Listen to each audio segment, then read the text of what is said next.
దూరదర్శన్ యాదగిరి ప్రేక్షకులకు నమస్కారం. ధర్మ సందేహాలు కార్యక్రమానికి స్వాగతం. ప్రేక్షకులందరి ధర్మ సందేహాలను నివృత్తి చేయడానికి ఈరోజు మన స్టూడియోకి విచ్చేశారు ప్రముఖ ఆధ్యాత్మికవేత్త, రామాయణ ప్రవచన సుధాకరులు మైలవరపు శ్రీనివాసరావు గారు. వారితో మాట్లాడదాం. గురుగారు నమస్కారం అండి. నమస్కారం. గురుగారు ఎలా ఉన్నారు? గురుగారు, ప్రేక్షకులందరి సందేహాల కన్నా ముందు ఈ నెలలో వచ్చేటటువంటి ఒక అద్భుతమైన పండగ రథసప్తమి. రథసప్తమి అంటే సూర్యదేవుడి పండగ అని చాలామందికి తెలుసు. కానీ గురుగారు, రథసప్తమి నాడు ఏం చేయాలి? సూర్యదేవుడి అంటే అనుగ్రహాన్ని పొందాలి అంటే ఎలాంటి ప్రత్యేకమైనటువంటి పూజలు చేయాలనేది చెప్తారు. రథసప్తమి అంటే సూర్యుని పుట్టినరోజు వేళ. మాఘమాసంలో శుద్ధపక్షంలో సప్తమి తిథి నాడు పుట్టాడు ఆయన.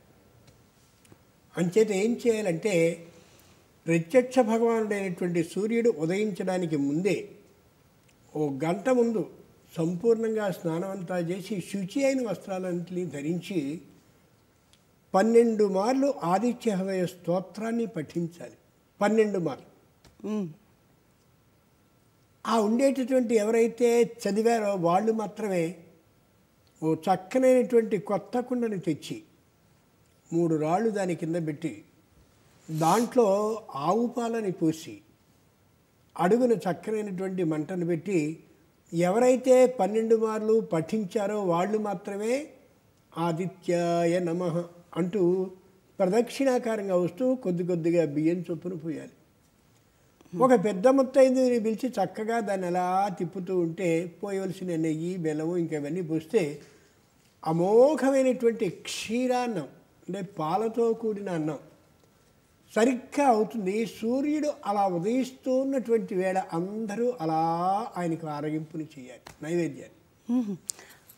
సూర్యుడు అలా ఉదయిస్తూ ఉన్నటువంటి సందర్భంలో మా అబ్బాయి పుట్టినరోజు వీళ్ళందరూ చేసుకుంటున్నారా ఆనందంగా అని చెప్పి తండ్రి అయినటువంటి కశ్యపుడు అదితి పక్కనే ఉంటారు కాబట్టి ఎవరెవరు వచ్చారో వాళ్ళందరినీ గుర్తుంచుకుని వాళ్ళ ఆరోగ్యాన్ని, సూర్యుడు శారీరక ఆరోగ్యాన్ని, మానసికమైనటువంటి విధంగా బుద్ధిని కూడా ఇస్తాడు కాబట్టి ఆ రెంటిని ప్రసాదిస్తాడు. ఇది ఒకటి. స్నానాన్ని చేయడానికి కూడా ఒక చిత్రం ఉంది. ఇటు భుజం మీద తల మీద ఒక జిల్లేడాకుని పెట్టుకుని దాని మీద ఆ జిల్లేడాకు మీద ఒక రేగిపండు, ఇంకొక రేగిపండు, ఇంకొక రేగిపండు 3 పెట్టుకుని అలా ఓసారి మునగాలి. ప్రవహించే నీళ్ళలో అయితే మరి మంచిది. మళ్ళీ రెండోసారి అలాగే పెట్టుకోవాలి, మునగాలి. మూడోసారి తల మీద మాత్రమే జిల్లేడాకుని రేగి పండుని పెట్టుకుని మునగాలి. ఏమిటి దీనివల్ల మాకు వచ్చేది? సంస్కృతంలో అర్క అనేటటువంటి మాటకి సూర్యుడు అని అర్థం. అర్కపత్రం అంటారు జిల్లేడాకుని.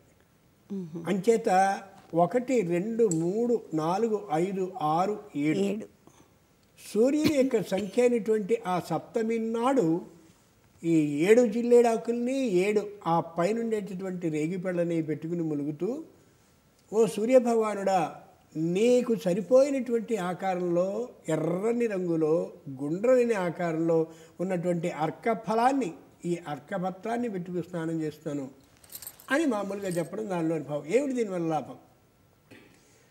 నాయన, ఈ జిల్లేడాకు ఏదైతే ఉందో అది వాపులు, ఇతరమైనటువంటి కళ్ళవాపులు అంటారే అవి వచ్చినప్పుడు దీంతో సంపూర్ణంగా నయం చేసుకోవాలి. ఈ రేగిపళ్ళను తింటూ ఉన్నట్లయితే శారీరకంగా ఉండేటటువంటి ఆయుర్వేదపరమైనటువంటి ఏ వ్యాధులు అయితే ఉంటాయో వాటిని తొలగిస్తుంది అని కూడా అర్థం. చాలా గొప్పదైనటువంటి మాట. అంచేత ఆ విధంగా చేయడం సరైనటువంటి పద్ధతి. గురుగారు కాలర్ రెడీగా ఉన్నారు, వారితో మాట్లాడదామండి. నమస్తే అండి, ఎవరు మాట్లాడుతున్నారు? నమస్కారం. ఆంజనేయులు, కల్లూరు, ఖమ్మం జిల్లా. ఆంజనేయులు గారు, మీ సందేహం ఏంటో అడగండి గురుగారిని. గురుగారికి నమస్కారం స్వామి. నమస్కారం అండి. పరబ్రహ్మ స్వరూపం అంటే దయచేసి చెప్పగలరా? ఇక వివరిస్తారా దయచేసి? సృష్టిని చేయడానికి తగిన అధికారాన్ని మహానుభావుడైనటువంటి బ్రహ్మ పొందాడు అమ్మవారి నుండి. ఎంత సృష్టి చేయబడిందో అంత సృష్టిని రక్షించేటటువంటి ఆ విధానాన్ని పొందినటువంటిది అమ్మవారి నుండి విష్ణు. ఈ పుట్టినటువంటి వాళ్ళు ఎందరో, ఎంతమంది రక్షింపబడుతున్నారో, ఈ భూప్రదేశం ఎంతమందికి మాత్రమే నిలవడానికి అవకాశం ఉందో గమనించుకుని ఎవరెవరి పాప విధానం ఎంతెంతుందో ఎవరెవరు ఎప్పుడు వెళ్ళిపోవాలో గమనించుకుని అంతని లయం చేసేటటువంటి ఆ ఉద్యోగ బాధ్యతని అప్పగించింది అమ్మవారు శివుడికి. ఈ బ్రహ్మ, ఈ విష్ణువు, ఈ మహేశ్వరుడు అనేటటువంటి ముగ్గురు ఎవరైతే ఉన్నారో వాళ్ళ వాళ్ళ కార్యాల్లో నియమింపబడి ఇలా చేస్తూ ఉంటే ఈ ముగ్గురికి అతీతంగా ఉండేటటువంటి వాడెవరో ఆయన పరంబ్రహ్మ స్వరూపం. ఆయనకి నువ్వు స్త్రీయా, నువ్వు పురుషుడివా, ఈ ఉద్యోగాన్ని చేస్తావా, ఎంతకాలం చేస్తావు, ఇట్లాంటి నియమాలు ఏమాత్రం ఉండవు. అంచేతనే గురుర్ బ్రహ్మ, గురుర్ విష్ణు, గురుర్ దేవో మహేశ్వర, గురు సాక్షాత్ పరం బ్రహ్మ. ఈ ముగ్గురికి కూడా అతీతమైనటువంటి స్థితిలో ఉంటాడు ఆయన. నిరాకారం, నిర్గుణం, ఏం కనిపించే విధానం ఉండదు, ఏం చేస్తున్నది తెలియదు, కానీ అంతా జరిపింపబడుతూ ఉండేటటువంటి పద్ధతి. ఒక విద్యుత్తు తీగ ఏదైతే మనకు కనిపిస్తూ ఉంటుందో దాంట్లో అలా ప్రవహిస్తూ కనిపించకుండా కార్యాన్ని అంతటినీ నడిపిస్తూ ఉంటుందో విద్యుత్తు, అలాగే ఏ విధంగానూ పైకి కనిపించని ఓ అమోఘమైన శక్తి పదార్థం ఏదుందో అది పరంబ్రహ్మస్వరూపం. గురుగారు మరో కాలర్తో మాట్లాడదామండి. నమస్తే అండి, ఎవరు మాట్లాడుతున్నారు? హలో, నమస్కారం అండి. మీ పేరండి? పత్తి నరసింహారెడ్డి, చెన్నారావుపేట, వరంగల్ జిల్లా నుండి మాట్లాడుతున్నామండి. నరసింహారెడ్డి గారు, మీ సందేహం ఏంటో చెప్పరా గురువుగారికి? ఈ వచ్చే శుక్రవారం అమావాస్య వస్తుంది కదండి, అంటే చుల్లంగి అమావాస్య అని వస్తుంది కదా. చుల్లంగి అమావాస్య యొక్క ప్రాముఖ్యత గురించి తెలియజేస్తే బాగుంటుందన్న గర్భ సందేహం అండి. పూర్వులు ఏ చక్కనైన పండగని పెట్టినా ఆరోగ్య పరిరక్షణ కోసమే ఏర్పాటు చేశారు. చొల్లంగి అనే మాటకి ఆవపిండి అని అర్థం. ఆవాల్ని బాగా దంచితే కొద్దిగా మెత్తగా అయితే మరీ తక్కువగా దాంట్లో నువ్వుల నూనెని మాత్రమే వేస్తే అది ప్రత్యేకంగా ఒక ముద్దగా ఏర్పడుతుంది. దాన్ని శరీరం నిండుగా పట్టించుకుని 48 నిమిషాల పాటు కానీ నానినట్లయితే, అలా ఒంటికి పట్టించుకున్నట్టయితే దద్దులు రావు. ఇలా గోకితే తెల్లగా చారలు పడుతూ ఉంటాయి కొంతమందికి, శరీరంలో ఇంధనం లేదనం, అవి రావు. పొక్కులు రావు, గడ్డలు రావు, ఇతరమైనటువంటివి చెగ్గడ్డలు గిగ్గడ్డలు లాంటివి వచ్చే అవకాశమే ఉండదు. అది ఈ కాలంలో చెయ్యాలని చెప్పడం కోసమే వాళ్ళు చొల్లంగి అమావాస్య అని పేరు పెట్టి ఇదిగో ప్రత్యేకంగానే అవేళ ఆవాలని స్వయంగా తీసి హోమాన్ని కూడా చేస్తారు. షట్ తిల ఏకాదశి అని ఒకటి వచ్చింది ఆ మధ్య. షట్ తిల ఏకాదశి అంటే నువ్వుల్ని 6 రకాలుగా ఉపయోగించడం. ఎంత గొప్ప మాట. స్నానం చేయబోయేటటువంటి పాత్రలో నువ్వుల్ని వేసుకోవాలి, 48 నిమిషాలు నాననియ్యాలి. దాంట్లో స్నానం చేయడానికి ముందు నువ్వుల నూనెని ఒంటి నిండుగా రాసుకోవాలి, ఇంకిపోతుంది 2. ఆ నువ్వులు ఏదైతే ఉన్నాయో దాన్ని పిండిగా బాగా చేసి మెత్తగా చేసి ఆ తర్వాత ఒంటితో నలుచుకున్నట్టుగా నలవాలి, నలుగు పిండిలాగా. ఒంట్లోకి నూనె ఎండిపోయిన తర్వాత అది 3. 4 నువ్వులకి సంబంధించినటువంటి నువ్వుల పొడిని, అలాగే నువ్వులకి సంబంధించిన నువ్వుల పచ్చడిని, వీటిని స్వీకరించాలి. ఇంతే కాకుండా ఆ రోజు అప్పుడప్పుడు 4-5 నువ్వు గింజలు, మొత్తం ఇంత కాదు, వేసుకున్నట్టయితే సంవత్సర కాలం ఏమాత్రమూ అనారోగ్యం రాదని వాళ్ళు చెప్పారు. ఇంత చక్కగా వాళ్ళు షట్ తిల ఏకాదశి అని ఏర్పాటు చేస్తే నువ్వులు అనే మాత్ర వేసుకుంటానంటాడు. వీడు సిగ్గుందా వీడికి? నువ్వులు చక్కగా ఉందిరా బాబా అంటే, లేదు వాడెవడో అప్రాచ్యుడు కనుక్కున్నటువంటి దాన్ని నేను ఎత్తి మీద పెట్టుకుని నేను ఇది వాడాను, నీకు దగ్గర నువ్వు కూడా అదే వాడు. మన ప్రాచీన విధానాన్ని కానీ పాటించినట్లయితే ప్రతి పండగకి చేయవలసిన విధానాన్నే కానీ మనం అంగీకరించి ఆనందంగా కొనసాగిస్తే ఈ బాధలు ఉండవు. అయ్యా రెడ్డి గారు, ఈ విధంగా చొల్లంగి అమావాస్యని చేయండి, శారీరకమైనటువంటి అనారోగ్యాలు రావు. చాలామంది చిన్నపిల్లలకి వేళ ఒంటి నిండా ర్యాషెస్ అండి, వద్దు, ఇది చెయ్యండి, తప్పేం కాదు. గురుగారు మరో కాలర్తో మాట్లాడతామండి. నమస్తే అండి, ఎవరు మాట్లాడుతున్నారు? నా పేరు శ్రీనివాస్ అండి, కరిమేర్ నుంచి మాట్లాడుతున్నాను. శ్రీనివాస్ గారు, మీ సందేహం ఏంటో అడగండి గురువుగారిని. గురుగారు నమస్కారం అండి. నమస్కారం. వివాహం 7 జన్మల బంధం అంటారు, మ్యారేజెస్ ఆర్ మేడ్ అని ఏమని అంటారు. 30 సంవత్సరాలు దాటినా కానీ వివాహం కానప్పుడు వారు ఏం చేయాలండి? రెండోది అంటే అదే వివాహం కాని బాధ కంటే ఇతరులు అంటున్న మాటలు చాలా ఇబ్బంది కలిగిస్తున్నాయండి, దానికి ఏం చేయాలి కొంచెం చెప్పండి.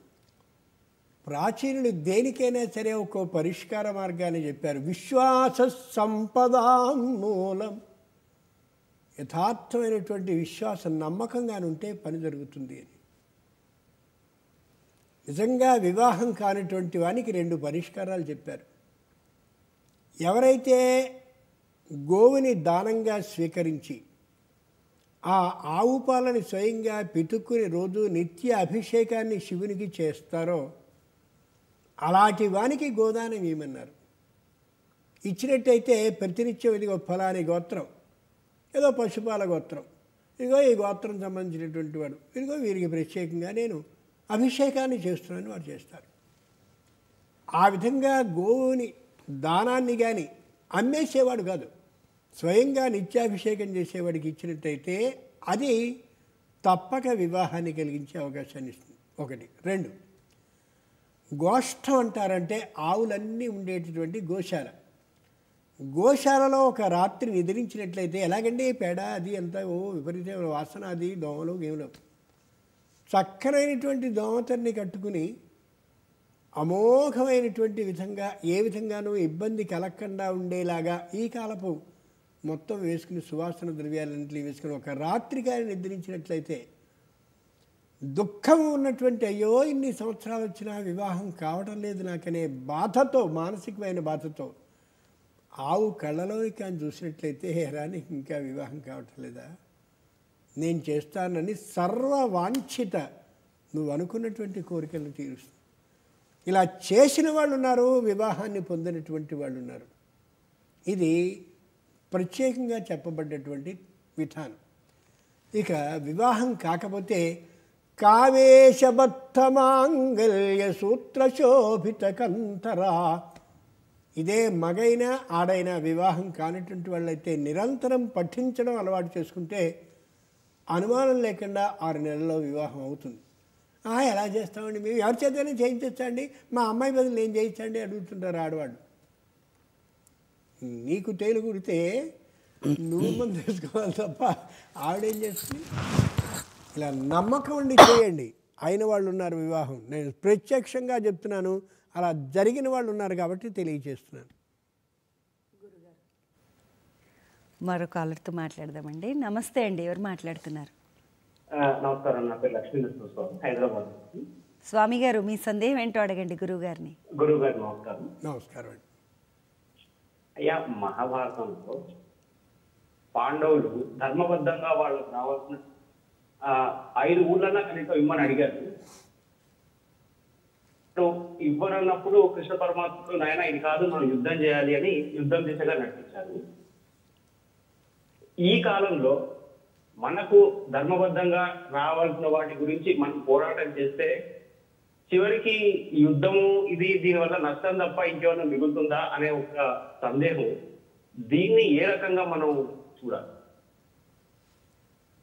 అక్కడ చిత్రం ఉంది భారతంలో. పాండవులు 5 ఊళ్ళు ఇవ్వమని అడిగారు. ఎందుకంటే దుర్యోధనుడికి పాడలవాటు ఒకటి ఉంది. వాడు మంచో చెడో మాట అంటాడు. వాడు మంచి ఎప్పుడు అన్నాడు అనుకోండి, చెడే అంటాడు. వాడు ఒక్కసారి మాట అన్నాడు అంటే హితస్తే దిగడవాడు. అంచేత కృష్ణుడు స్వయంగా చాలా తెలివితేటలు కలిగిన వాడు కాబట్టి లోపల భయపడుతూనే ఏమంటాడో అని భయపడుతూనే వాళ్ళ అర్ధరాజ్యం వాళ్ళకి ఇచ్చేయడం మంచిది అన్నాడు. అప్పుడు నేను ఇచ్చేస్తానన్నట్టయితే అసలు కురుక్షేత్రం లేదు, యుద్ధం లేదు, ఏం లేదు. దాంతో ఈ ద్రౌపది వస్త్రాపహరణం వేళ చేసిన ప్రతిజ్ఞలు మొత్తం అన్నీ కూడా గోవింద అయిపోతాయి. అప్పుడు వీళ్ళు అసత్య ప్రతిజ్ఞలు చేసిన వాళ్ళు అయిపోతారు, అబద్ధపు ప్రతిజ్ఞలు చేసిన వాళ్ళు అవుతారు. పైగా భార్యకి వస్త్రాపహరణం అంత ఘోరమైనటువంటి పరాభవం జరిగినా పాండవులు సర్దుకుపోయారు కాబట్టి మనం కూడా అలాగే సర్దుకుపోదామని లోకంలో ఒక ఆలోచన వస్తుంది. ఇంత భయపడుతూ కృష్ణుడు అడిగితే దుర్యోధనుడు ఇవ్వను అన్నాడు. ఇవ్వను అని వాడు అన్నాడు కాబట్టి ఇంకా ఇవ్వననే మాటని గట్టిగా స్థూణ నిఖనన న్యాయం అని సంస్కృతంలో మాట ఉంది. బురదలో ఏదైనా ఒక గుంజని నాటేటువంటి సందర్భంలో ఒకసారి నాటి మళ్ళీ పైకి లాగి మళ్ళీ అలా లోపలికి కొట్టి మళ్ళీ పైకి లాగి మళ్ళీ అలా గట్టిగా నొక్కేస్తే ఇక మళ్ళీ అది ఊడరాదు. అంచేత ఇవ్వనన్నావు కదా అని లోపల అనుకుని పోలేవయ్యా 5 ఊళ్ళైనా ఇయ్యి అన్నాడు. అస్సలు ఇవ్వను. పోనీ 5 ఊళ్ళు లేకపోతే 1 ఊరైనా ఇస్తావా? వాడు ఇవ్వనన్న తర్వాత ఇవ్వడు కదా అంచేత ఇవ్వనన్నాడు. వాడి సూది మొన మోపినంత మాత్రం కూడా ఇవ్వన్నాడు. మంచి మాట.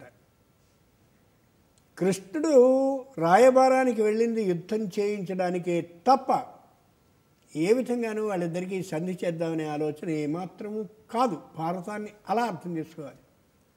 ఈ రోజున ఇట్లాంటి యుద్ధాలే కానీ జరిగినట్లయితే సామ దాన భేద దండ 4 ఉపాయాలు శాస్త్రం చెప్పింది.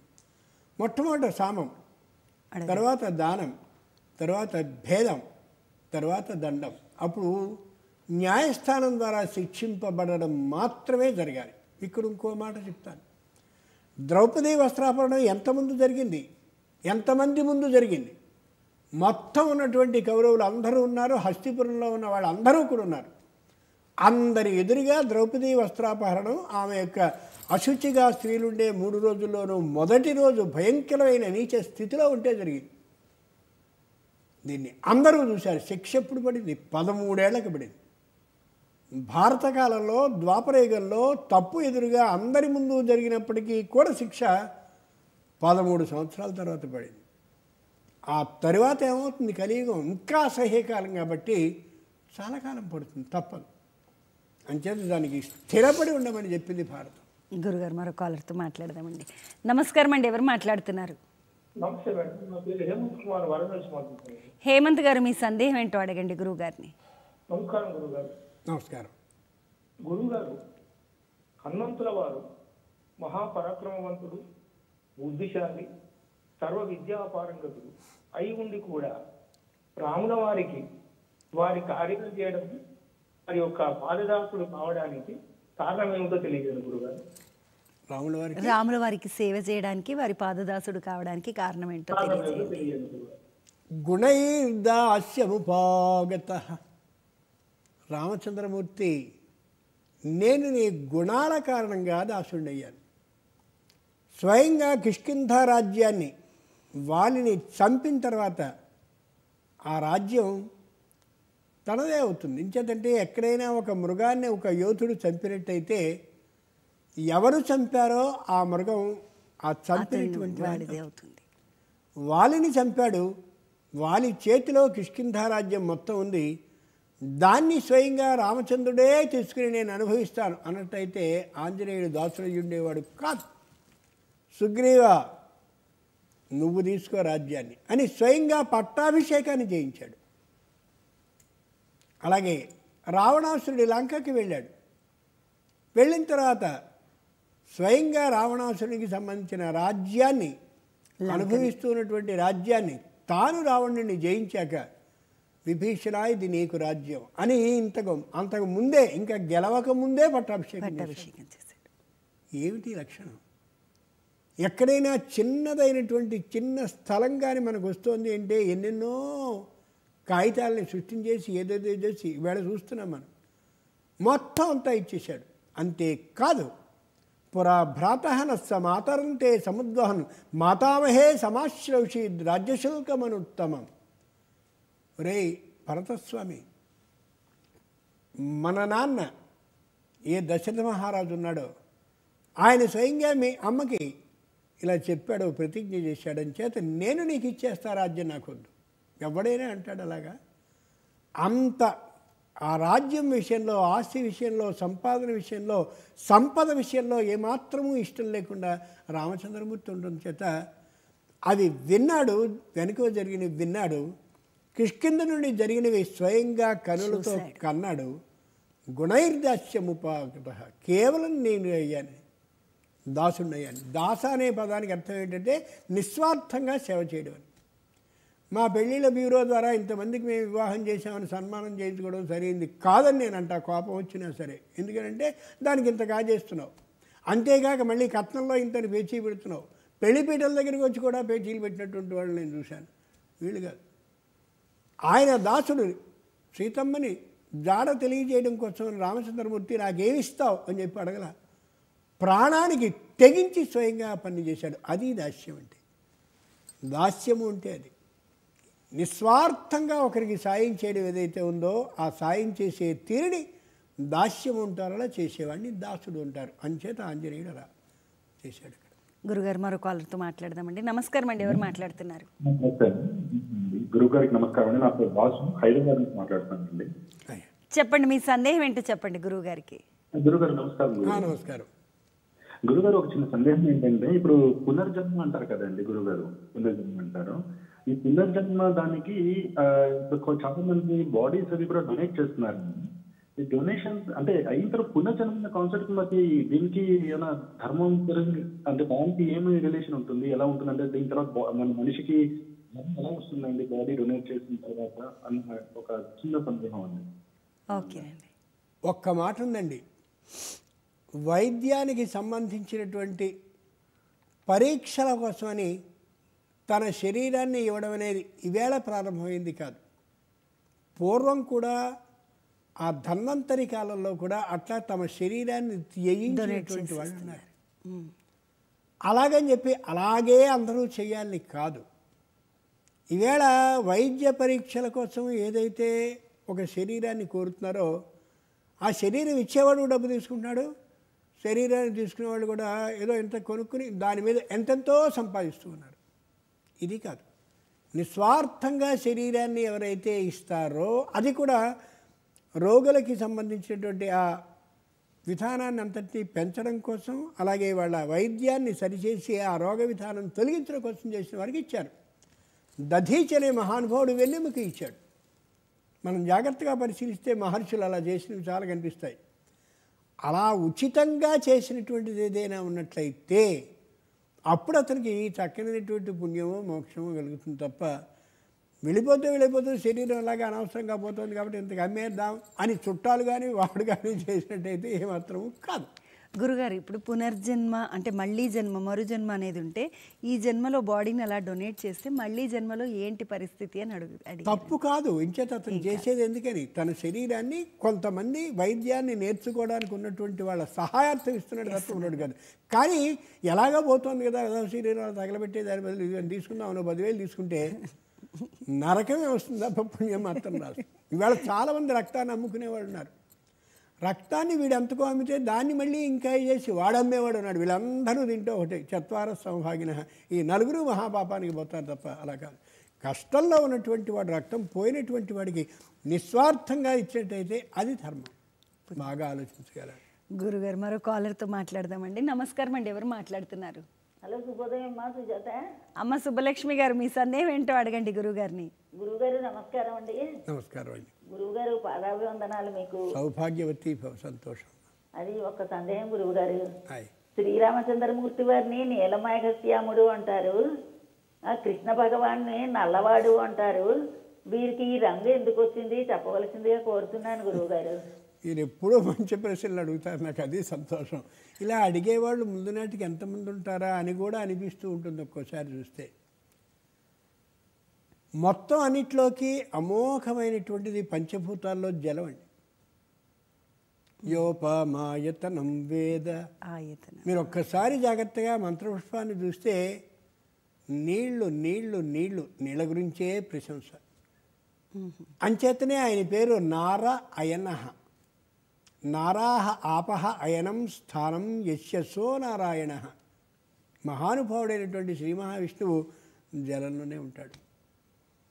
అలాగే తల్లి యొక్క గర్భంలో కూడా శిశువు జలంలో ఉంటుంది కాబట్టి తల్లి నడుస్తూ ఉన్నా, మేడమెట్లెక్కుతూ ఉన్నా, ఇంకేదైనా చేస్తున్నా అలా కదులుతూనే ఉంటుంది. కానీ శిశువు ఎక్కడా ప్రాణాన్ని కోల్పోదు. సరే, అలా ఏ నీళ్ళైతే ఉన్నాయో ఆ నీళ్లు పంచభూతాల్లోనూ గొప్పవి. ఆ నీళ్ళు వచ్చేది ఎక్కడి నుంచి అంటే అక్కడి నుంచి వస్తుంది, మేఘం నుంచి మనకు వస్తుంది. ఆ మేఘం నీలిరంగులో ఉంటుంది. నీల ఆకాశము అంటే నీలిరంగులో ఉండే ఆకాశం మబ్బు. బాగా కానీ దాంట్లో జలం నిండిపోయినట్టయితే నీలగ్రీవో విలోహిత ఉతైనం గోప అదృసన్నదృసన్నుదహార్య. ఎప్పుడైతే దాంట్లోకి బాగా నీరు చేరుతుందో ఈ నీలమేఘం కాస్త కారు మేఘంగా అవుతుంది. కారు అంటే నల్లని, కారు అంటే మామూలు ఎర్రల వల్ల రాక, అది బండిరా. ఈ రోజులో బండిరాలు లేవు, అలుగు ఎర్రలు లేవు, అన్నీ తీసాం. మనకి చాలా తక్కువ చేసుకున్నాం, బుద్ధి బాగా పెద్దది కాబట్టి. కారు మేఘం అంటే నల్లని మేఘం. అంచేత ఏ రాముడు ఉన్నాడో ఆయన నీల మేఘశ్యాముడిగా ఉంటాడు. ఏ కృష్ణుడు ఉన్నాడో ఆయన నల్లని రూపంతో ఉంటాడు. ఇవేళ రామచంద్రుడిని కూడా నల్లగా చేసేస్తున్నారు. ఒక్కొక్క చోట చూస్తే ఆశ్చర్యం వేస్తున్నావు. అయ్యో నువ్వు నీలమేఘశ్యాముడు అయ్యా. త్యాగరాజస్వామి వర్ణించాడు, నలుపు చేయకూడదు, నీలి రంగులో ఉంచాలి. ఈ కృష్ణుడికి బలరాముడు సోదరుడు అన్నారు. బలరాముడు ఎలా ఉంటాడంటే మంచి రంగులో ఉంటాడు ఆయన. ఈ నీల కారు మేఘాల నుంచి అలా ఉద్భవించేది ఏది అంటే తెల్లని మెరుపు. ఆ మెరుపు ఈయన. కాబట్టి రాముడు, కృష్ణుడు, బలరాముడు ముగ్గురు కూడా ఆకాశ అధిదేవత విధానానికి సంబంధించినటువంటి వ్యవహారం. ఎంత గొప్పగా ఉంటుందో చూడండి. ప్రావృత్కాలే చ నభసి కృష్ణాష్టమ్యాం అహం నిషి. ఎప్పుడయ్యా నువ్వు పుడతావు? మంచి వర్షకాలంలో కృష్ణ అష్టమి, అందులో మధ్యలో రాత్రి నేను వస్తా. అంచేతనలా తీసుకువెళ్ళేటటువంటి సందర్భంలో వసుదేవుడు నెత్తి మీద పెట్టుకెళ్తూ ఉంటే చక్కనైనటువంటి మెరుపు అలా ప్రకాశిస్తూ ఉంటే బలరాముడు అన్నమాట పావని చూపించాడు అని. ఎంత ఆశ్చర్యంగా ఉంటుంది బాగా ఆలోచిస్తే. అది ఒకప్పటి రోజుల్లో చెరువులోంచి నీళ్ళని తీసుకువెళ్ళేటటువంటి రోజుల్లో వాళ్ళందరూ ఆడవాళ్ళు ఎక్కడికి వెళుతున్నారంటే నీలాటి రేవుకి వెళుతున్నారు అనేవారు. నీరు ఆడు రేవు, నీలాటి రేవు కాదు, నీరు ఆడు రేవు అంటే సూర్యుడు స్వయంగా తన కిరణాలతో ఈ నేల మీద ఉన్నటువంటి నీటిని పీల్చి పైకి లాక్కునేటటువంటి ఆ ఏదైతే ఉందో ఆ నీరు ఆడు, ఆ నీరు అలా ప్రవహిస్తూ ఉండే కిరణాలు కలిగినటువంటి రేవు ఏదంటే అది. కాబట్టి నీరాడు రేవు అనేవారు. ఎంత గొప్ప మాటల్లో మనం అంతా పాడు చేసుకుంటున్నాం. ఒక్కోసారి చాలా దుఃఖం వస్తుంది, చాలా బాధ అనిపిస్తూ ఉంటుంది. ఇట్లా మీలాంటి వారు అడిగేటువంటి ప్రశ్నల ద్వారా మళ్ళీ ఓసారి గుర్తు చేసుకోగలిగే అవకాశం కూడా వస్తూ ఉంటుంది. ఒక్కసారి ఆలోచించండి, స్పష్టంగా ఇదే తీరు మనకి గోచరిస్తూ కనిపిస్తుంది. ముగ్గురు ఈ విధంగా ఉంటారు. గురుగారు మరో కాలర్తో మాట్లాడదామండి. నమస్తే అండి, ఎవరు మాట్లాడుతున్నారు? హలో, నమస్కారం అండి, మీ పేరు? హలో, నమస్కారం అండి. నమస్కారం. సత్య నరసింహారెడ్డి, చెన్నారావుపేట, వరంగల్ జిల్లా నుండి మాట్లాడుతున్నామండి. నరసింహారెడ్డి గారు, మీ సందేహం ఏంటో అడగండి గురువుగారిని. అయోధ్యలో రామ మందిరంలో రాముడి యొక్క విగ్రహాన్ని ప్రతిష్ఠించారు కదండి. అవునండి. అయితే రాముడి యొక్క విగ్రహాన్ని బాలరాముడిగా ప్రతిష్ఠించారు. ప్రతి ఆలయంలో కూడా రాముడు పెద్దవాడుగానే ఉంటాడు కదా, అయితే బాలరాముడిగానే ఎందుకు ప్రతిష్ఠించారు? మరి యొక్క క్వశ్చన్ ఏంటంటే, ఎప్పుడైనా శ్రీరాముని పట్టాభిషేకం రోజు కానీ, శ్రీరాముని యొక్క నవమి రోజు కానీ విగ్రహం ప్రతిష్ఠిస్తే బాగుండేది కదా, మరి ఆ రోజే ఎందుకు ప్రతిష్ఠించవలసి వచ్చింది అనేది నా సందేహం అండి. అక్కడ లల్లా రామ్ వాళ్ళు చేసింది. రామ్లల్ల ఉత్తరప్రదేశ్లో అలా పాకేటటువంటి రాముడిని ఏర్పాటు చేశారు.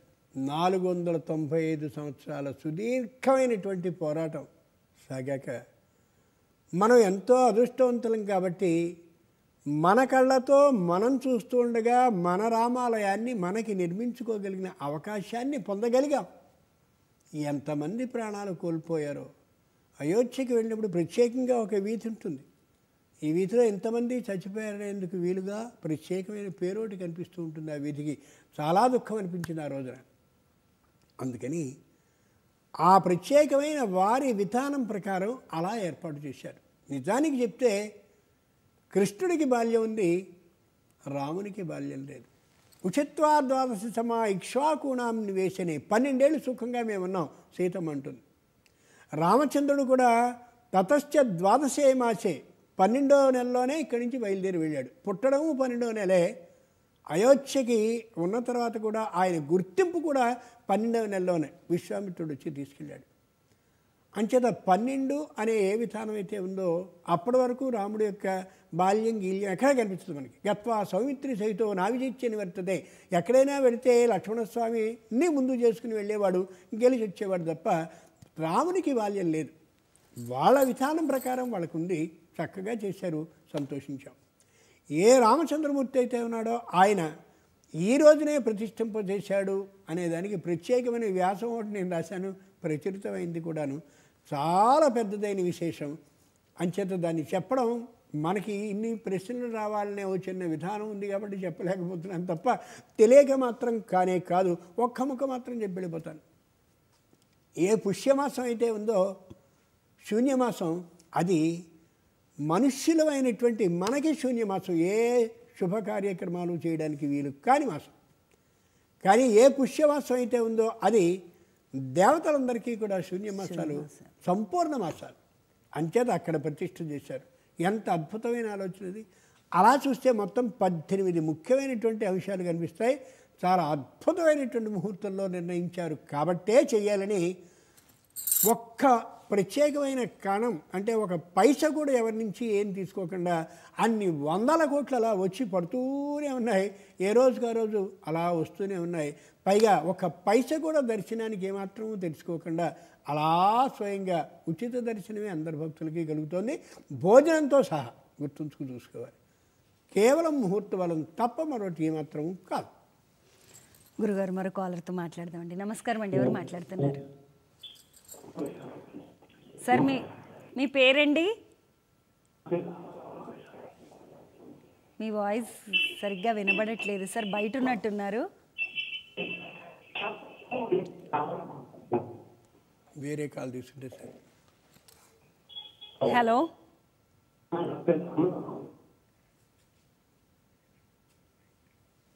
సరే గురుగారు, ఇంకో కాల్ తీసుకునే ముందు ఒక చిన్న ప్రశ్న గురుగారు.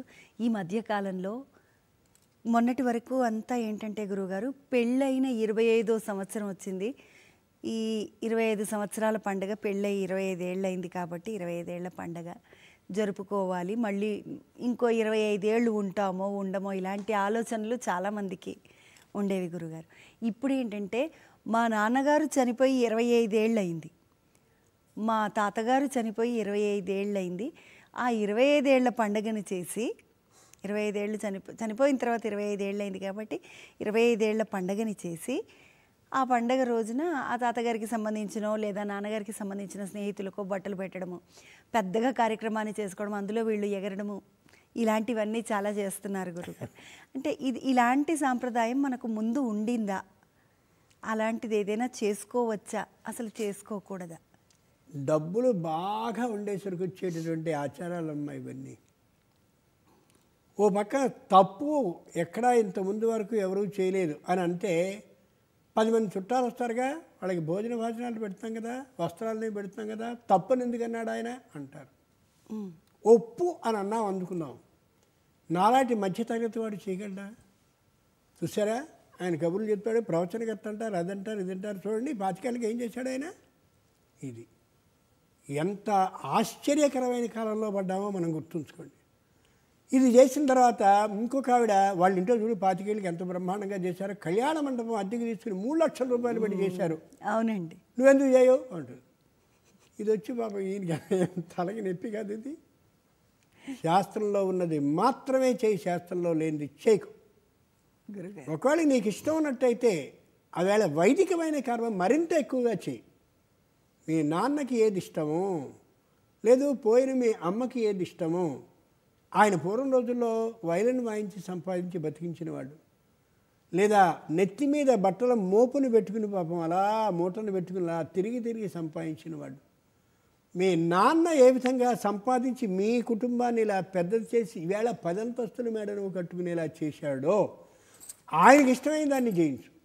దాంతో పాటు ఓ శ్రీమద్ రామాయణమో భారతమో భాగవతమో చెప్పించినట్టయితే ఆవేళ ఎవ్వరూ పాడైపోరు, చక్కగా బాగుపడతారు. అదేదే వినిపించు, లేకపోతే ఓ హరికథ వినిపించు, ఇంకోటి వినిపించు. ఈ విధంగా మొత్తం కళ్యాణ మండపానికి 3 లక్షలు తగలేసుకుని ఏమిటి ప్రయోజనం? ఇంకోటిని మళ్ళీ అలా చెయ్యి అన్నట్టుగా ప్రేరేపించడం ఎంత ఘోరం. ఈ మధ్య పెళ్ళిళ్ళలో పిచ్చి ఎగురులు ఎగురుతున్నారు. ఎంత అసహ్యం వేస్తుందో. పెళ్ళి అని పిలుస్తారంటే భయంగా ఉంది. అక్కడికి వచ్చి సరైన వస్త్రాలు లేకుండా కూడా అందరూ ఎగురుతూ ఉంటే, పోనీ ఏమైనా దేవుడి పాట మరొకటి అంటే కానీ కాదు, పిచ్చి పాట ఒకటి వేస్తే అందరూ, ఇంకా చిన్నపిల్లలు చేస్తూ వాళ్ళ అమ్మమ్మని వాళ్ళని లాగితే వాళ్ళు కూడా అలా తిరుగుతున్నారు. ఇంతంత శరీరాలు వేసుకుని ఏమిటో నాకేం ఆశ్చర్యం. చాలా చిత్రంగా ఉంటుంది, కళ్ళకి రోత పుడుతుంది ఒక్కోసారి చూస్తే. ఇలా అన్నాన్ని ఏమన్నా అనుకున్నా నాకేం ఫైలేదు ఉండదు, మాత్రం చెప్పాల్సిందే.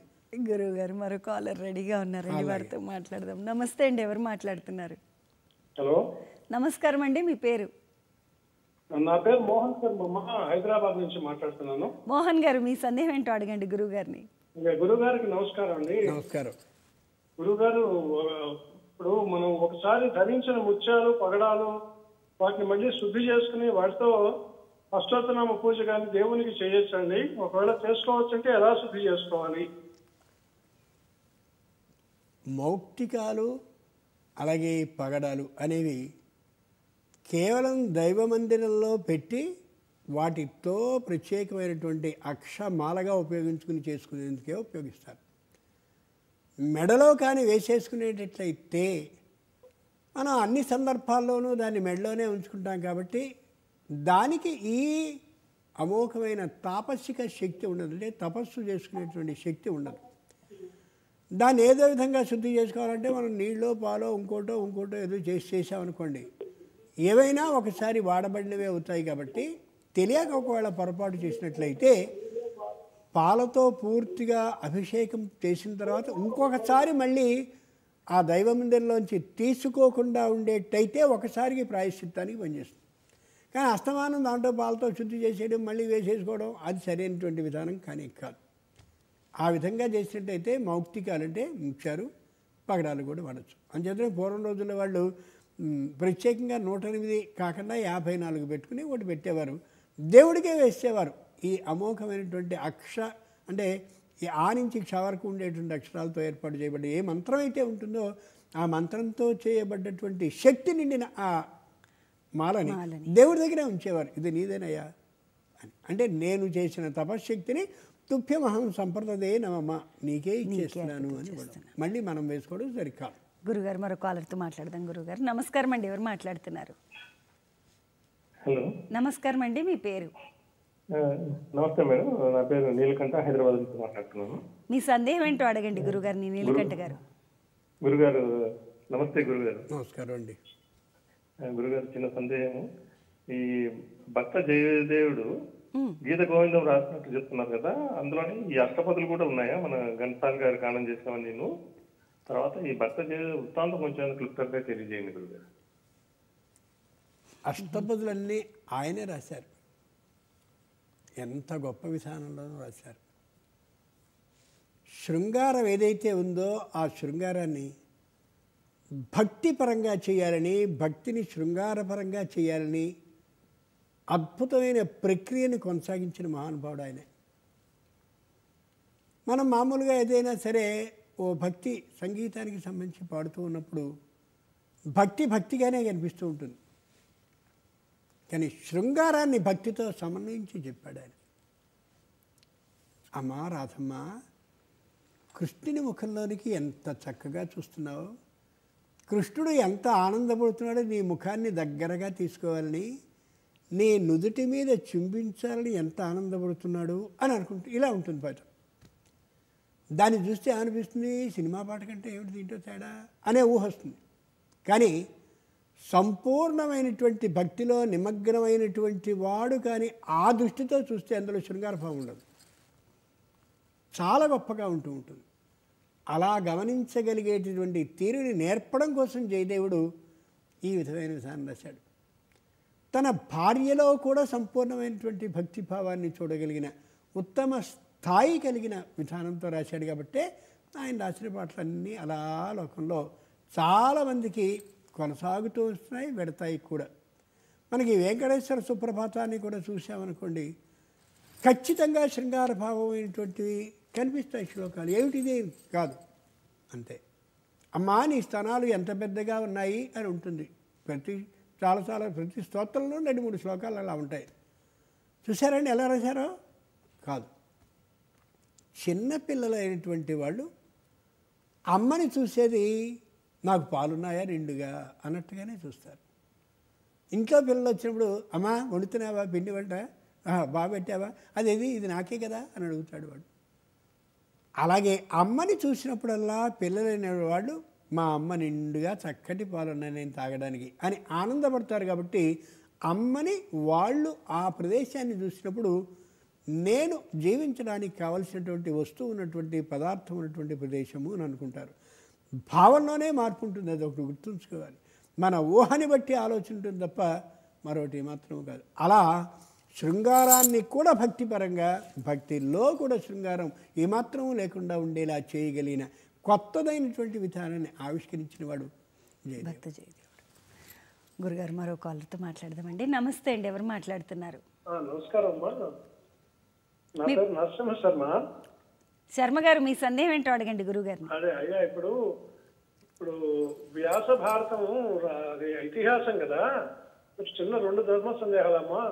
వ్యాస భారతం రచన వ్యాసులు వారు, మా వ్యాస భగవానులు ఆయన అయిపోయిన భారతం అయిన తర్వాత రాశారా, భారతం అవ్వక ముందరే రాశారండి మహాభారతం? అదొకటి. ఇంకోటి, రామాయణంలో పిడకల వేట అంటారు, అదేమిటి? రామాయణంలో పీడకల వేట, పిడకల వేట కాదు. పిడకల వేట కాదు. మనం మామూలుగా ఏదైనా ఒక పదం మనకి ఇస్తే అరగదీసి ఈ జన్మలో ఎవరికి అర్థం కాదు కదా అన్నప్పుడు లోకం మీద విడిచేస్తాం. అంత గొప్పవాళ్ళం మనం. లోకంలో అక్కడ మారీచుని వధ ఎప్పుడు జరిగింది? ముందు జరిగింది. ఆ వేట ముందు జరిగింది. ఆ త్రిజటకు వచ్చిన కల ఒకటి ఏదైతే ఉందో, అలాగే భరతస్వామికి ఎప్పుడైతే కల వచ్చిందో అవన్నీ తర్వాత జరిగాయి. అవునండి. అంచేత వేట ముందు జరిగింది, పీడ కల తర్వాత వచ్చింది. భరతస్వామికి తెల్లారుసామున పీడకలు వచ్చింది, తండ్రి పోయినట్టు. ఏమిటిది ఎలా వచ్చింది అని చాలా భయపడిపోయాడు ఆయన. కాబట్టి వేట ముందు జరిగింది, పీడకల తర్వాత వచ్చింది. వేట పీడకల అవుతుంటే వీడు ఎలా చెప్తున్నాడంటే పీడకల వేట, పీడకల ముందు వచ్చినట్టు వేట తర్వాత వచ్చినట్టు చెప్పాడు. కాబట్టి ఇదేంటిది సమన్వయం కాదే, ఇలా చెప్పేది. ఆ చెప్పేవాడు అలా చెప్తున్నట్టుగా అన్నట్టు అర్థం. దీని రామాయణంలో పిడకల వేట అనేటువంటి మాటగా మార్చేసి ఎవడో ఏదో ఒకటి ముఖ్యమైన విషయం మాట్లాడుతుంటే ఇంకోటి వచ్చి ఏదో చెప్తే ఎలా అవుతుందో అలా అన్నట్టుగా మనం మార్చేసేసారు తప్ప నిజంగా ఇది సరైనటువంటి అర్థం. దాన్ని ఇష్టం వచ్చినట్టుగా మార్చిన దానికి ఎందుకు మార్చారేది మనకెందుకు, తప్పు వాడు చేసేసిన తర్వాత ఇబ్బంది కాదు. గురుగారు, వ్యాస భగవానుడు రామాయణం భారతాన్ని గురించి అడిగారు. వ్యాసో నారాయణో హరి. వ్యాసుడు అంటే ఎవరో కాదు, సాక్షాత్తు నారాయణుడే. ఆ నారాయణుడే తన కథని లోకానికి అందించినట్లయితే ఆ కథని సక్రమంగా అర్థం చేసుకోగలిగిన స్థాయిలో జనం అంతా ఉంటారా లేదా అని ఆలోచించి ఆ జరుగుతున్నటువంటి వేళనే ఆ కథని మొత్తం అంతా ఏర్పాటు చేసి చేశాడు. అంచేతనే భారతంలో ఎక్కడైనా సరే వ్యాసుడు ప్రతి సందర్భంలోనూ వచ్చి చెప్తూ ఉంటాడు, నేను ఈవేళ ఇదిగో విదురుని ఇక్కడికి వచ్చాను, మీ పెదనాన్న స్వయంగా అక్కడ దూతానికి ఆహ్వానించాడు అనగానే స్వయంగా చెప్పాడు వ్యాస మహర్షి, అక్కడికి వెళుతున్నావా, త్రయోదశ సమారాజన్, 13 ఏళ్ళు నువ్వు అష్టకష్టాలు పడాల్సి వస్తుంది అని. వ్యాసుడు ఆ కాలంలో ఉన్నాడు కాబట్టే జరుగుతున్న కథని గమనించగలుగుతున్నాడు, కాబట్టే గమనిస్తున్నాడు, కాబట్టే భారతంలో జరిగేటువంటి ప్రతి సందర్భంలో నేను కనిపిస్తూనే వచ్చాడు, ఎక్కడా కనిపించకుండా ఉంటాడు. అంచేత వ్యాసుడు సమకాలీనమైనటువంటి స్థితిలో భారత కథ జరుగుతున్నప్పుడు తాను గమనించి రాసిందే తప్ప స్వయంగా చూసింది రాసిందే తప్ప మరొకటి కాదు. అలాగే వాల్మీకి కూడా శ్రీమద్ రామాయణం రాసినప్పుడు ఆయన చూస్తూనే ఉన్నాడు మొత్తం అంతా. కానీ ప్రాప్త రాజ్యస్య రామస్య, రాజ్యం అంతా వచ్చేసిన తర్వాత మామూలుగా రాశాడు ఆయన. మొత్తం విషయం మాత్రం తాను చూస్తుండగా తన కళ్ళ ముందే జరిగింది. పూర్వం రోజుల్లో ఎవళ్ళు కూడా కల్పించి కథలు ఇంతంత బుద్ధిబలంతో రాశారు కానీ భుజబలాలతో రాయలే వాళ్ళు. ఈవేళ బుద్ధిబలంతో రచనలు పెరిగిపోవడం పోయింది, భుజబలంతో రాసేస్తున్నారు ఇంతంతా. దానికి లైక్స్ అని వీళ్ళు వీళ్ళు మరోళ్ళు, అబ్బో ఏం గొప్ప కాదు. ఎన్ని చప్పట్లు కొడితే అంత గొప్ప ఉపన్యాసం, ఎన్ని లైక్స్ వస్తే అంత అద్భుతమైన వాట్సాప్లో స్పీచ్. న్యాయమా ఇది? ధర్మం ఎంత ఉందనేది అది లేదంతే. గురుగారు, మరో కాలర్తో మాట్లాడదామండి. నమస్తే అండి, ఎవరు మాట్లాడుతున్నారు? నమస్కారం అండి. నమస్కారం అండి, మీ పేరు? పత్తి నరసింహారెడ్డి, చెన్నారావుపేట, వరంగల్ జిల్లా నుండి మాట్లాడుతున్నామండి. నరసింహారెడ్డి గారు, మీకు మళ్ళీ కాల్ కలిసింది. ఓకే, మీ సందేహం ఏంటో అడగండి. అయితే మేము ఈ మధ్యలో కాశీకి వెళ్దాం అనుకుంటున్నామండి. అయితే కాశీ, గయా, వారణాసి తిరుగుతున్నాయి కదండి. అయితే మరి కాశీలో గయలో పెద్దలకు పిండ ప్రదానం చేయాలంటారు కదా. ఇంత ముందు కూడా 2 సార్లు వెళ్ళాము, మళ్ళీ ఇప్పుడు వెళ్తున్నాము. 3-4 సార్లు వెళ్ళినప్పుడు కూడా మళ్ళీ అక్కడ గయలో పెద్దలకు పిండ ప్రదానం చేయవచ్చా, ఒకసారి చేస్తే సరిపోతుందా అనేది ధర్మ సందేహం అండి. ఎన్నిసార్లు చేస్తే అంతా మంచిదే, ఒకే ఒకసారి చేసేసి చేతులు ఊపుకోమని ఎక్కడ సిద్ధాంతం లేదు. అవకాశం ఉన్నంతసేపు చేయడం మంచిది. శక్తి మీకు సరిపోయినట్లయితే, ఇష్టం ఉన్నట్టయితే చేయొచ్చు. అవకాశం నాకు గురుగారు మరో కాలర్తో మాట్లాడదామండి. నమస్తే అండి, ఎవరు మాట్లాడుతున్నారు? నమస్కారం అండి, ఎవరు మాట్లాడుతున్నారు? హలో, నమస్కారం అండి, ఎవరు మాట్లాడుతున్నారు? హలో అమ్మా నమస్కారం, మీ పేరు? నా పేరు సీతాదేవి అండి, నేను హైదరాబాద్ నుంచి. సీతాదేవి గారు, మీ సందేహం ఏంటో అడగండి గురువుగారిని. గురువుగారికి నమస్కారం అండి. నమస్కారం అమ్మా. గురువుగారండి, ఇప్పుడు కొన్ని కుటుంబాల్లో కొన్ని చెట్లు ఆనవాయితీలు లేవు అంటారు. ఉదాహరణకి కొందరి ఇళ్లలో కొబ్బరి చెట్టు, అరటి చెట్టు ఆనవాయితీ లేదంటారు. కొబ్బరి చెట్లు కానీ ఏవో కొన్ని చెట్లు ఆనవాయితీ లేదంటారు. అటువంటి వాళ్ళు ఏదన్నా ఒక తోటలాగా కొనవచ్చునా? అంటే ఇంట్లోనే వేయకూడదా, అసలు వాళ్ళకి తోట కొనే అర్హత లేదా అన్నది నా ప్రశ్న అండి. అమ్మా, మంచి పని చేయడానికి ఎప్పుడూ ఆనవాయితీ ఉంటూనే ఉంటుంది. అబద్ధం ఆడొద్దు. మా ఇంట్లో ఆనవాయితీ లేదండి, మేము అబద్ధాలే ఆడుతూ ఉంటామంటే కాదమ్మా. మంచి పనికి ఎప్పుడైనా ఆనవాయితీ ఉంటుంది.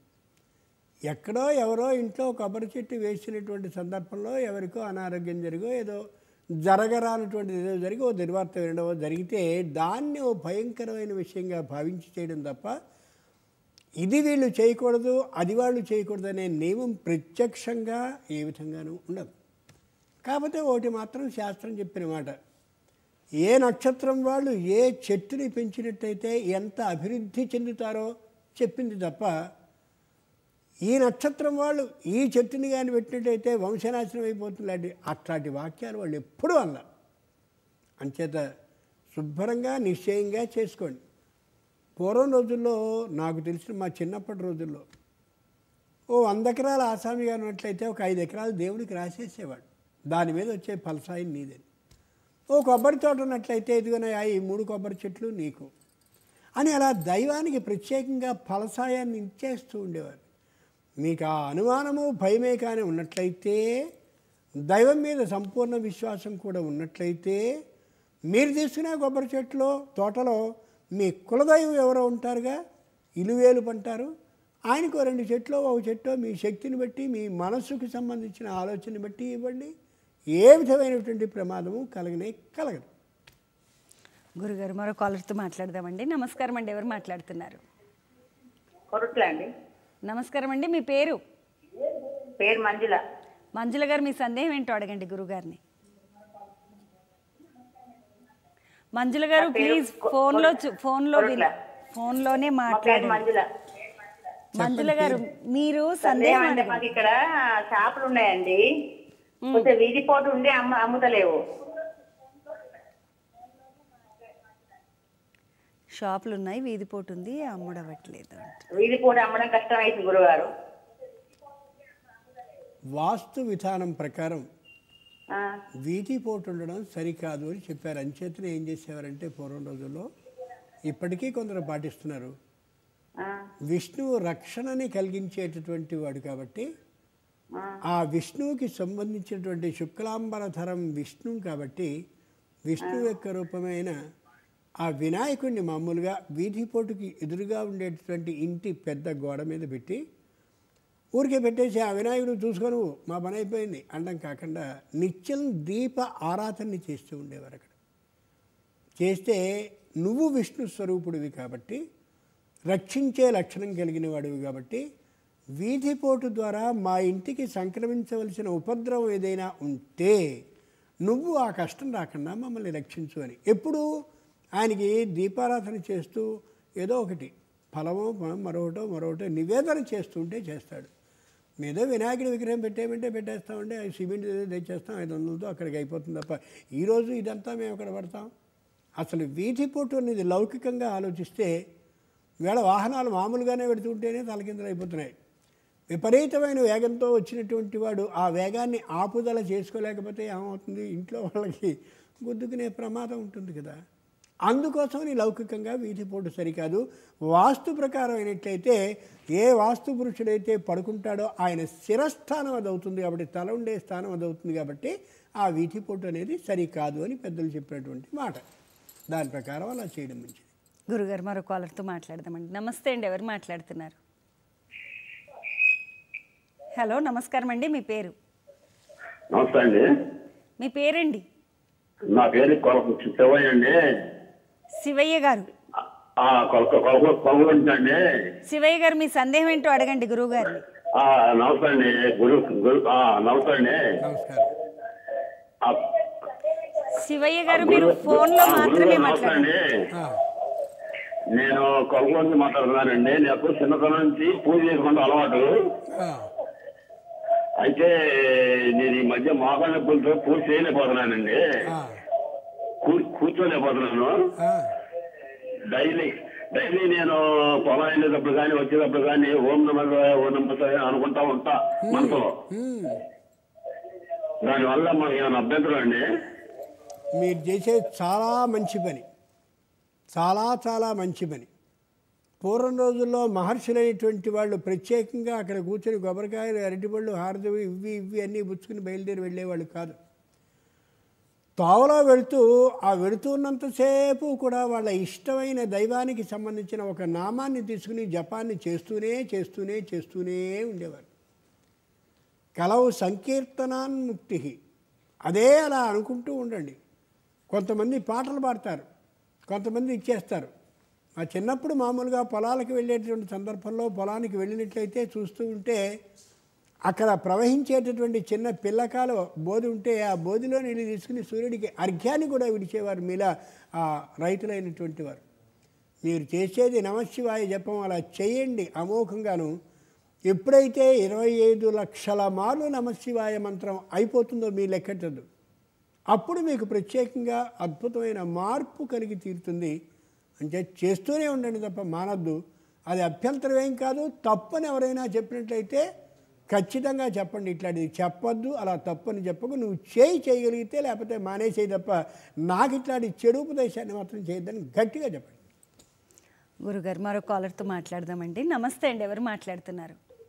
నమస్తే మేడం. మీ పేరండి? శ్రీనివాస్ మేడం. శ్రీనివాస్ గారు మీ సందేహం ఏంటో అడగండి గురువు గారిని. నమస్తే గురుగారు. నమస్కారం. మా సందేహం వచ్చేసి ఇది కురుక్షేత్రం జరిగింది కదా గురుగారు. అక్కడ చనిపోయే అందరికీ స్వర్గం ప్రాప్తించింది కదా. మళ్ళీ ఒకసారి శ్రీనివాస్ గారు మళ్ళీ ఒకసారి చెప్పరా మీ ప్రశ్న? కురుక్షేత్రం జరిగింది కదా మేడం. అక్కడ చనిపోయిన వారందరికీ స్వర్గం ప్రాప్తించింది అని చెప్తున్నాను. యుద్ధంలో చనిపోయిన వారికి అది ఎందుకు, ఎట్లా, దాని గురించి చెప్తారు. లోకంలో నుండి దుర్మరణం ఎలా అయితే అంటున్నామో మనం వీరమరణం కూడా ఉంటుంది. దుర్మరణం అంటే అనుకోకుండా ఏదో ఒక దారుణమైనటువంటి కారణంగా అలా ఏ విధమైనటువంటి దిక్కు ముక్కు లేకుండా మరణించడం ఏదో అది దుర్మరణం. వీళ్ళు ధర్మ అధర్మాలనే రెంటి మధ్యలో ధర్మాన్ని నిలపడం కోసమని తమ భార్య, పుత్రులు, ఇంకా ఇతర బంధువుల్ని, మిత్రుల్ని, శ్రేయోభిలాషుల్ని, ఆప్తుల్ని అందరినీ కూడా కేవలం ధర్మ పరిరక్షణ కోసం యుద్ధాన్ని చేసి మరణాన్ని పొందారో అది వీరమరణమే అవుతుంది తప్ప మరొకటి ఏం కాదు. అంచేతనే శ్రీమద్ రామాయణంలో ఎంతమంది అయితే వానరులు మరణించి ఉన్నారో వాళ్ళందరికీ స్వయంగా రామచంద్రుడు తిరిగి మళ్ళీ ఆయుష్యాన్ని ఇవ్వడమే కాకుండా సంపూర్ణమైన మోక్ష సుఖాన్ని ఇచ్చాడు. బాగా ఆలోచించి చూడాలి. ఇది ధర్మం కోసం చేసింది, అది ఇంకోదానికి. అంచేతనే ఆ సంప్రదాయానికి అనుగుణంగానే ఈవేళ కూడా ఎక్కడో సరిహద్దుల్లో చలి అనక, ఎండనక, వాననక, మరోటనక, మంచనక అలా రక్షిస్తున్నటువంటి ఏ సైనికులు ఉన్నారో వాళ్ళు కానీ దుర్మరణాన్ని పొందినట్టయితే దాన్ని దుర్మరణంగా లెక్కించకుండా వాళ్ళకి ప్రత్యేకమైన పరమవీర చక్ర ఇవన్నీ కూడా ఏర్పాటు చేసిస్తున్నారు. పైగా మన భారత ప్రధాని గారు స్వయంగా అక్కడికి వెళ్ళి వాళ్లతో పాటు ఆ చలిని, మంచుని, అలాగే వర్షాన్ని అన్నిటినీ అనుభవించి స్వయంగా ఇంత కష్టాన్ని మీరు పడుతున్నారు అని దీపావళి పండుగను కూడా వాళ్ళతో కలిపి చేసుకున్నటువంటి మహోన్నతుడు ఆయన. అటువంటి వారు నిజంగా మనకి ప్రధానమంత్రి కావడం, ఆ సమయంలో మనం ఇలా జీవించి ఉండడం ఎంత అదృష్టమో చూసి చూడండి. చాలా గొప్ప మాట.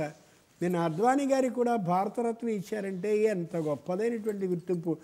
పురస్కారం ఇంకో విధంగా ఏదైనా రావడం కాదు, నిజంగా వాళ్ళు చేసిన సేవకి అనుగుణంగా రావడం గర్వించదగినటువంటి అంశం. గురుగారు మరో కాలర్తో మాట్లాడదామండి. గురుగారు, ప్రేక్షకులందరి సందేహాలకి చక్కగా సమాధానాలు అందించారు. కాలాతీతం అవుతుంది కాబట్టి కార్యక్రమాన్ని ముగించేద్దామండి. ప్రేక్షకులందరి తరఫున కూడా మీకు మరోసారి ధన్యవాదాలు. ఇది ఈనాటి ధర్మ సందేహాలు కార్యక్రమం. వచ్చే ఆదివారం మళ్ళీ ధర్మ సందేహాలు కార్యక్రమంలో కలుసుకుందాం. అంతవరకు సెలవు. నమస్తే.